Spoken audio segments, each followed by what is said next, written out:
J'ai commencé à l'âge de 11 ans, ce qui est tard, très tard.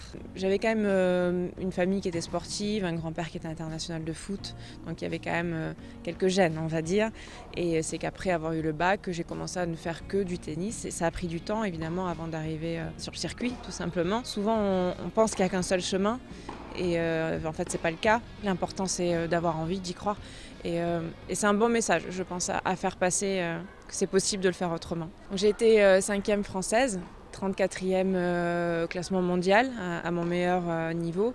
J'ai eu un quart de finale à Wimbledon en 2006, un 8e de finale à l'US Open en 2008.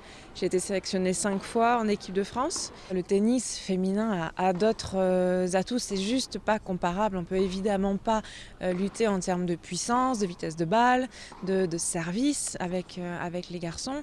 Maintenant, il y a beaucoup plus de spectacles qu'avant. Le tennis féminin est devenu beaucoup plus physique et les filles frappent également très fort.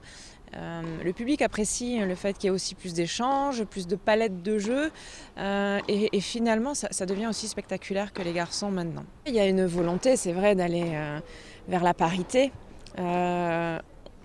Moi je la soutiens cette parité puisque comme je vous disais on nous demande les mêmes efforts finalement. De plus en plus on voit du sport féminin à la télé, les gens se déplacent pour aller voir les matchs, on a de plus en plus de promotions. Je crois que les sponsors ont pris conscience également de l'intérêt qu'ils ont à soutenir le sport féminin de par toutes les valeurs dont on a parlé tout à l'heure, mais aussi de par l'attrait tout simplement de la femme. Le sport est une manière également de mettre la femme en avant et je pense qu'il faut pas s'en priver. La compétition est excessivement rude chez les filles. C'est une ambiance qui est complètement différente. Faire sa place dans le sport féminin, c'est pas évident. C'est finalement un combat au quotidien et même hors des terrains de sport.